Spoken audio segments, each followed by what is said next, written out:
हाँ जी, जय सिया राम जी, जय सिया राम। सबको मेरी राम राम जी, जय सिया राम। सभी मित्रजन, बंधुजन, प्रियजनों को मेरी शुभकामनाएं, मेरा साधुवाद। आज जो हम एक टॉपिक पे बात करने वाले हैं, किसी ने मुझे इशारा किया था कि आप इस टॉपिक पे थोड़ा सा हमें जिक्र कीजिए, आप अपने विचार रखिए ताकि हमारे जो बच्चे हैं ये समझें अभी से। तो उसके कारण मैंने कहा फिर थोड़ा सा विषय जो है बदला है। तो मसला था सास और बहू का, बड़ा गंभीर मुद्दा है। हमारा तो जीवन निकल गया इसमें देखते हुए, इन मुद्दों को देखते हुए। तो इसके ऊपर जो है मेरा तो जो एक्सटेंसिवली जो मैं इस मुद्दे को देख पाया हूँ अपने नज़रिए से, जो मेरा अपना विचार है इस मुद्दे पे, बड़ी गंभीरता से, सेंसिटिवली मैं आपको अपना पक्ष रख देता हूँ। बच्चे आजकल जो नई जनरेशन है या कोई और हैं, वो सीखना चाहें तो समझ लेना, क्योंकि ये जो मामले हैं, सास बहू के मामले, आजकल सोशल मीडिया में, अखबारों में, न्यूज़ में लड़ाई झगड़े के ऐसे बहुत आते ही रहते हैं। यानी कि इनसे अभी तक हम मुक्ति पा नहीं पाए हैं, हम इन अभी से दूर नहीं हो पाए हैं। खैर, ऐसी जहाँ पर कोई घटनाएं भी घटती हैं, लड़ाई झगड़ा होता है, मार पिटाई होती है, तो मेरा जो नज़रिया है कि हम जो है, यदि ऐसी घटनाएं होती हैं तो हम जो लोग हैं मूल मुद्दों से भटक जाते हैं।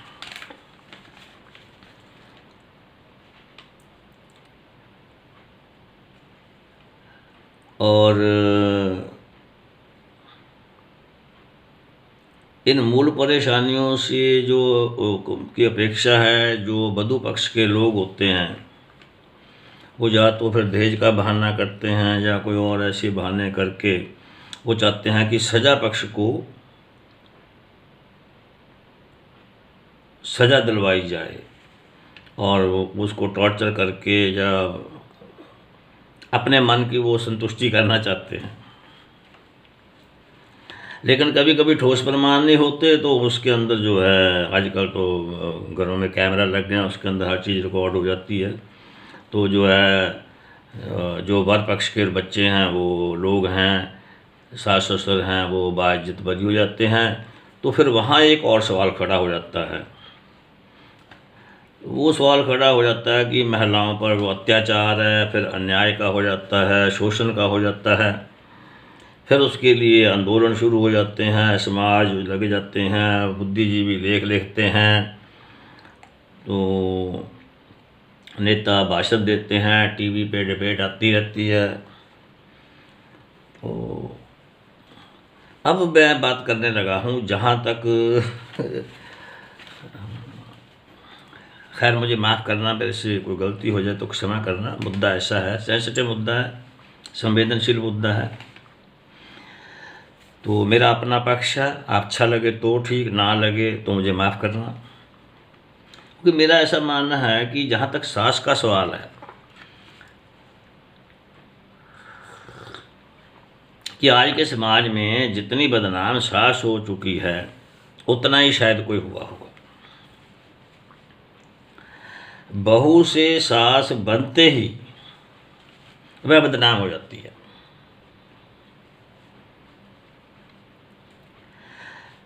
तो क्या कभी जो महिला वर्ग जो हैं उन्होंने कभी सास की इस बदनामी को दाग से मुक्त के बदनामी के दाग से मुक्त कराने की कभी कोशिश की है? जो महिला वर्ग है, जो महिला की सोसाइटीज़ हैं, तो उन्होंने कभी सास को इस जो उसकी कलंक लगता है, उसकी बदनामी होती है सासू माँ की, तो उसको जो है उसको बेदाग करने के लिए कोई अभियान नहीं छेड़ा मेरी लाइफ में तो आज तक। तो और मैंने जी पाया है कि कभी किसी जो बहू होती है उसने कभी अपनी जो सास है या ससुर है उनको अपने माँ बाप होने का भी दर्जा देने की कोशिश नहीं की।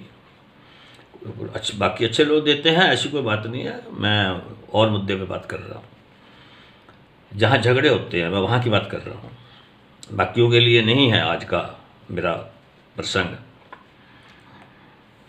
वो जिनको जरूरत थी उन्हीं के बारे में है। तो सास को जो माँ का दर्जा देने की यदि बहू कोशिश करती है, उसकी है, तो मुझे वो जो लगता है कि नहीं, किसी बहू ने ऐसी कोशिश नहीं की कि सास को माँ का दर्जा दिया जाए। यदि वो देती भी है दर्जा,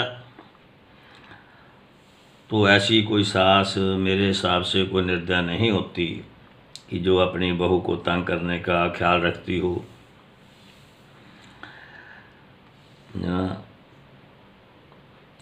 अब माहौल ऐसा है कि अब मैं आपको पक्ष रख रहा हूँ, उसके कुछ जो कुरीतियों को समाधान करने का कुछ मेरे पास जो उपाय हैं।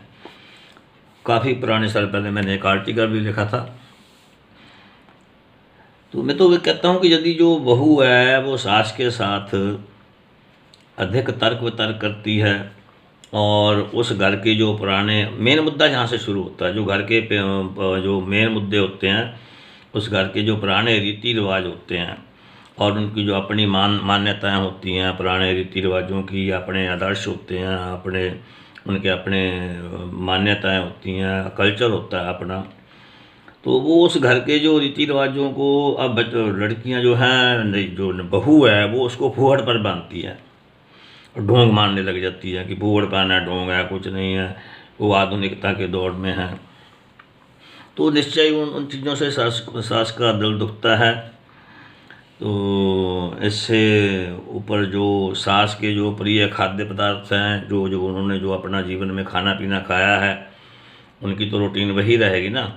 तो उन्होंने जो खाया पिया है उसके खाने पीने पे लेकर तो उसकी उपेक्षा होनी शुरू हो जाती है।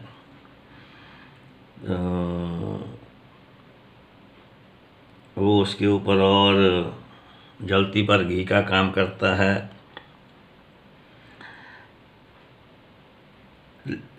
लेकिन जो है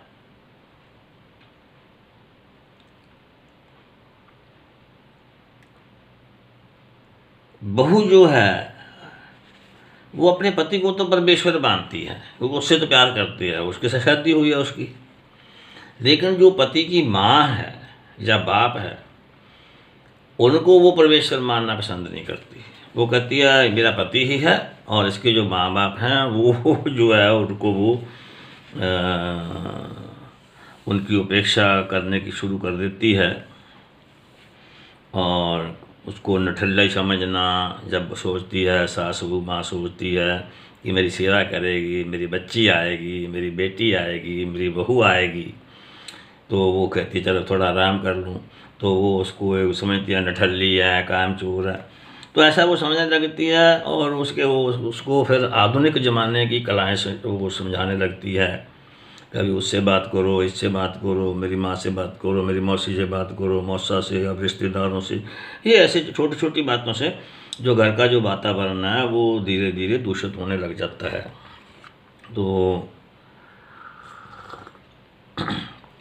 फिर जो बात है वो एक दूसरे की बनाई हुई साग सब्जी जो होती है, दाल बिस्तरा होता है, खाना पीना, उसको लेकर भी फिर उसके अंदर वो कड़वाहट पैदा होती है, वो भी अच्छी लगने लगती। वो असर पड़ता है ना, साइकोलॉजिकली मनोवैज्ञानिक असर पड़ता है। तो यदि नमक कम भी हो जाए, मिर्च ज़्यादा हो जाए, तो इन चीज़ों को जो है एक समझदार तरीके से, ये मूल समस्याएं हैं, मैं जो बात कर रहा हूँ ये मूल समस्याएं हैं। तो ये छोटी छोटी बातें हैं, ज़्यादा लंबी चौड़ा मुद्दा नहीं है, वो आप समझ गए होंगे। तो जो बहू की ऐसी जो बेहुदा हरकतें होती हैं, आजकल के बच्चे बड़े बेशक पढ़े लिखे हैं, फिर उनको जो सोशल मीडिया चलाना नहीं आता बुज़ुर्गों को, माँ अनपढ़ होती है, सास अनपढ़ होती है, वो बहू ट्रेंड होती है, आजकल कंप्यूटराइज ज़माना है या पढ़ी लिखी है, तो कभी कभी सास को वो कराती है, एहसास कराती है उसकी अनपढ़ता का, तो ये ऐसे किया करो, आप ऐसे किया करो, आप ऐसे कर लेना। तो वो लोग जो पुराने लोग हैं वो उनसे इस चीज़ों से मतलब वो हो जाते हैं, कन्फ्यूज़ होते हैं। जबकि बहू को ये चाहिए कि जो मेरी सास के पास मटेरियल है, जो उसका कल्चर है, जैसे उसका जीवन जिया है, वो क्या बनाते थे, क्या खाते थे, उनके घर की क्या रूटीन थी, क्या पौष्टिक भोजन थे बनाते थे, क्या उनका कल्चर है, यदि वो उसको अपनाने की कोशिश करे तो धीरे धीरे वो उसको भी ला सकती है, और अपनी भी जो नया अब उसके पास है, अपने माँ बाप के से वो कल्चर लेके आई है, तो उसके साथ उनको मिक्स करके वो उसके अंदर अमेंडमेंट कर सकती है, उसका शुद्धिकरण कर सकती है, समझे ना, उसमें सुधार ला सकती है। तो बेमतलब की सांस के आगे जो है बात बात पर रिएक्ट करना, अपनी जुबान चलाना कैंची की तरह, फिर गली मोहल्ले के पूछने पर जो है तो वो सास को जी भर के कोसना, और अपनी कर्तव्यपरायणता के सबूत देकर उसको लोगों को और अड़ोस पड़ोस को अपने हक में करने की कोशिश करना।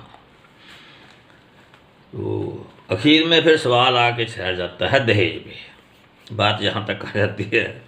लेकिन जो शरीफ सास होती है परिवार, वो सास मजबूर हो जाती है, वो सोचती है कि भाई इस बहू की मेहरबानी से मुझे अपनी ज़िंदगी के बचे दिन काटने हैं। वो मजबूर होकर, एक माँ असहाय होकर, मजबूर होकर अपने आप से समझौता कर लेती है कि मुझे इस बहू के सहारे अपना जीवन, बाकी बचा खुचा जीवन तो काटना है ना। तो मेरा कहने का अर्थ ये है कि जो इस चीज़ का जो प्रेशर सास के ऊपर होता है, उस पे ऊपर जो दबाव बना रहता है, उससे सास के दिल पर क्या बीतती होगी। वो भी तो माँ है ना, जिसके घर में पूरा जीवन रहना है। उसके भीतर से कितने आशीर्वाद निकलते होंगे, कितने श्राप निकलते होंगे। तो मेरा कहने का अर्थ है कि इन चीज़ों को आप ऐसे समझने की कोशिश कीजिए कि ये जो मुद्दे हैं ये प्रेम के मुद्दे हैं, प्यार के हैं। घर के सास बहू का रिश्ता है, प्यार का रिश्ता है। कौन सी सास है जो कहेगी मेरे घर के बदर बहू आई है, बेकार है, निकम्मी है। वो तो कहती है मेरी बहू सुशील है, पढ़ी लिखी है, ठीक है नहीं, वो तो ऐसे लोगों से कहोगी। और आप जब सास जो आती है पड़ोसी के घर से मिल के आती है या रिश्तेदारों को, फिर आप उनसे फ़ोन करके पूछती हैं कि माता जी ने क्या कहा, मेरी सास ने मेरे बारे में क्या कहा। तो वो जो आपकी जो है वेरिफिकेशन करना,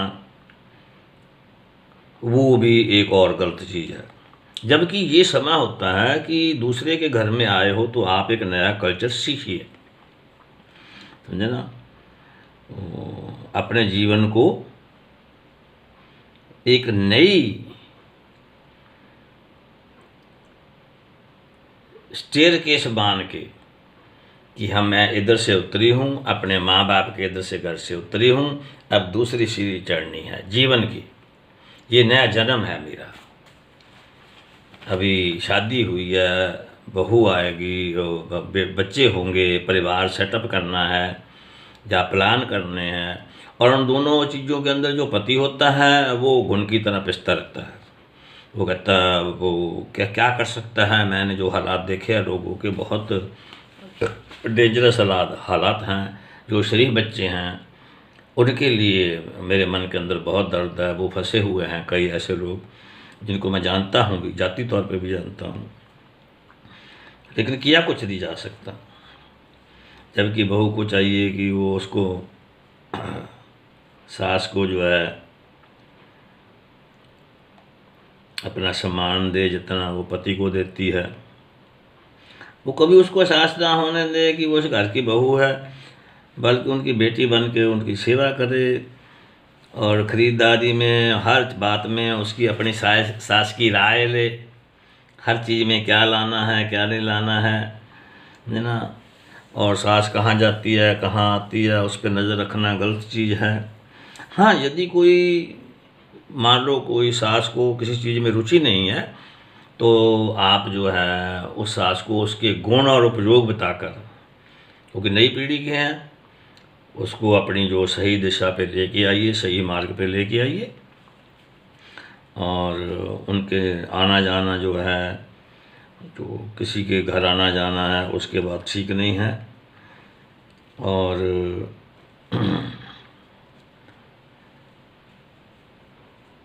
ज़्यादा ये लंबी वो नहीं है इसके अंदर मसला, कि मुझे नहीं लगता कि कोई कारण होगा कोई ऐसा कि कोई सास जो अपने घर का वातावरण दूषित करे और घर के अंदर ऐसी कोई सी प्रकार की दुर्घटना मिले, दुर्घटनाएं हों तो बच्चों, ये मेरा थोड़ा सा हिंट्स थे, टिप्स थे आपके लिए। मुझे सज्जन का किसी का प्रॉब्लम मुझे दिखाई दी थी, मेरे आगे रखी थी, तो मैंने कहा ये सबकी समस्या है समाज के अंदर, तो इसके अंदर जो है मैं अलग से डिबेट करूँगा, अलग से डिस्कशन करेंगे, अलग से विचार गोष्ठी करेंगे, तो जिससे मेरे और भी संपर्क में जो हैं मेरे बच्चे, जो यंग बच्चे हैं, जो नई बच्चियां हैं, बहुएं हैं, नई बहुएं हैं, जो नए बच्चे हैं, तो जितना आप सास से दूर रहने की कोशिश कीजिएगा, ससुर से जितना दूर रहने की कोशिश कीजिएगा, या अपने पति को उसके माँ बाप से दूर करने की कोशिश कीजिएगा, तुनक मिजाजी से, तिकड़मबाजी से, नौसरबाजी से, नई नई टेक्निक से उनको उलझाने की कोशिश करोगे, उनसे कुछ सीखने की बजाय उनको उलझाने की कोशिश करोगे, उनको हैंडल करने की कोशिश करोगे, उनको कमांड करने की कोशिश करोगे, उनको लीड करने की कोशिश करोगे, उनको कोचिंग देने की कोशिश करोगे, तो जो है आपका जो जीवन है, आने वाला जो जीवन है, वो नर्क का द्वार है। आप अपनी तो लाइफ खराब कर रही हैं, पति की कर रही हैं, अपनी सास ससुर की लाइफ खराब कर रहे हैं, आप अपने घर को बर्बाद कर रही है बड़े भयानक तरीके से। तो बच्चों से भी मेरा यही कहना है कि यदि आपके माँ बाप के साथ कोई ऐसा व्यवहार होता है तो उसके लिए माँ बाप के साथ क्रिटिसाइज मत कीजिए, अपनी पत्नी को समझाइए,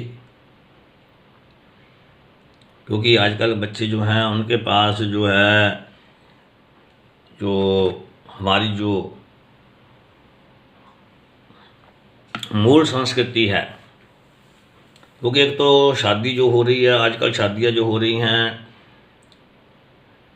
रिश्तेदारियों में तो हो नहीं रही, लड़का कहाँ का है, लड़की कहाँ की है, कहाँ काम करता है, कहाँ काम नहीं करता, प्यार हो गया, माँ बाप ने कर दिया, उन्होंने निपटा दिया।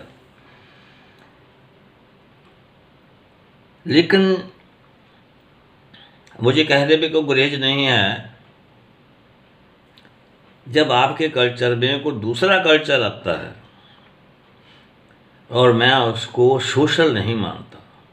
पहले लोग इसीलिए अपने कल्चर में ब्याह शादियाँ करते थे ताकि उसके बीच में रिश्तेदारी होती थी, कई रिश्तेदारों की पकड़ होती थी। कोई थोड़ा बहुता हील उज्जत हो गया, थोड़ा बहुता कोई कमी पेशी आ गई, बैठकर वो समझा गया, वो समझा गया, वो समझा गया, मौसा समझा गया, मासी समझा गई, चाचा समझा गया, तो ताई समझा गई। ऐसे लोगों को वो धीरे धीरे पकड़ कर लेते थे, धीरे धीरे बच्चे को प्यार से, प्रेम से उसको बच्चे को समझा लेते थे, और बच्चे भी समझ जाते हैं। ऐसी बात नहीं है, जो पढ़े लिखे बच्चे हैं वो समझ जाते हैं। आजकल के बच्चे बहुत पढ़े लिखे हैं, उनको थोड़ा एक प्यार की ज़रूरत है, उनको थोड़ा गाइड करने की ज़रूरत है, और वो समझ जाते हैं और समझ जाएंगे। तो ज़्यादा लंबी चौड़ी कोई समस्या नहीं है। इसी के साथ मैं ज़्यादा लंबा ना खींचता हुआ प्रोग्राम, मेरा जो मेन मकसद था वो ये जो मेरा जो मैसेज है ये आप उन तक पहुंचाना, बच्चियों तक भी पहुंचाना, बच्चों तक भी पहुंचाना, और बुज़ुर्गों तक भी पहुंचाना, सास ससुर के पास भी पहुंचाना, बहू के पास भी पहुंचाना, और जो उसका बहू का पति है, उसकी सास का पुत्र है, जो कितनी मन्नतें मान के, कितनी खुशियों से जितनी शादी की थी, वो अपनी बहू को लाई थी इतनी धूमधाम से, क्या उसकी को खुशियों का कोई मोल नहीं है, कोई कीमत नहीं है। सास ससुर की कोई कीमत नहीं है। आपके बच्चे होंगे, दादा दादी आपके बच्चों को उठा के घूमते हैं कंधों पे, हैं उन बच्चों को प्यार करते हैं, उनको मूल से ब्याज ज़्यादा प्यारा होता है। दादा दादी कितने खुश होते हैं, घर के अंदर बच्ची होती है या बच्चा होता है, उनका दिल लग जाता है, और वो धीरे धीरे वो भी बदलना शुरू हो जाते हैं। तो ऐसे ही आप इसको एक बच्चों दोनों को मैं यही कहूँगा कि आप दोनों का रोल है। आप अपने माँ बाप को, अपने पेरेंट्स को बड़े ही प्यार से, तरीके से, उनकी भावना को समझते हुए, जिन्होंने अपना पूरा संपूर्ण जीवन आपके ऊपर लगा दिया है, और अब वो खुद बेबस हैं, मजबूर हैं, लाचार हैं, वो आप पे डिपेंड हैं, वो विकलांग हैं, वो दिव्यांग हैं। आप उनको ऐसे लीजिए, ये नहीं कि वो आश्रम खुला हुआ है, वृद्ध आश्रम खुला हुआ है, ये खुला फलाना ढमकाना, ऐसे जो समाज के नए नए जो आजकल करते हैं लोग, तमाशेबाजियाँ जो करते हैं, ये वो है, इनको मतलब उनको ये सास ससुर को ये प्रूव करने की कोशिश मत कीजिए, उनको गिल्टी बनाने की कोशिश मत कीजिए। आप अपनी चतुराई से, आधुनिकता की जो चतुराई से उन लोगों का जीवन का तजर्बा है, उन्होंने दुनिया देखी है, वो लोग गरीबी से निकले हैं, उन्होंने हल चलाए हुए हैं, उन्होंने सारा जीवन साइकिलों पे गुजारा हुआ है, वो सारी जीवन पैदल चले हैं, उनको तो कदम कदम का पता है। तो आप उन लोगों का मुकाबला नहीं कर सकते। आप कंप्यूटर चला सकते हैं, साइकेट्रिक से सलाह ले सकते हैं, ऐसे आजकल बहुत चलते हैं सिस्टम, दूसरों की बातें ज़रूर सुन सकते हैं, लेकिन अपने आप को सुधारिए, अपनी कमियां देखिए, दूसरे की खूबियां देखिए। क्योंकि पुराने जो बुजुर्ग हैं उनके पास बहुत कुछ सिखाने को होता है, और आपके लिए यदि सीखने का जज्बा नहीं है तो वो आपकी कमी है। आप सीखिए, वो आगे आपके बच्चों के काम आएगा। आप अपने बुजुर्गों से सीखिए। मैं तो आजकल देखता हूँ, इंडिया से देसी घी के लड्डू बन के, पंजीरी के पिन्नियाँ बन के माँ बाप कनाडा लेके जाते हैं, अमेरिका लेके जाते हैं अपने बच्चों को देने के लिए। उनके जाके बच्चों की वहाँ पर जाके विदेशों में जाके उनका बच्चों का वो कर रहे हैं, वो परवरिश कर रहे हैं, डिलीवरियों पे जाते हैं। पहले सास जा रही है, फिर ससुर जा रहा है, फिर लड़की का वो जा रहा है, ससुर सास जा रहा है। तो वो कितनी कुर्बानी कर रहे हैं, पहले इंडिया में किया, फिर दूसरे देश में जाके कर रहे हैं, समझे ना। वो पंजीरी यहाँ से बना बना के 10-10 किलो 5-5 किलो पिन्नियाँ बना के, लड्डू बना के, देसी घी के चूरमे बना बना के कितना सामान इकट्ठा करके वो अपने चाहे भाई को ना दे कि 4 पिन्नियाँ जाते हुए भाई को दे जाएं, हाँ वो बात अलग है। कितना उनका जज्बा है कि हमारे बच्चों के पास चाहे विदेशों में बैठे हैं, दूर बैठे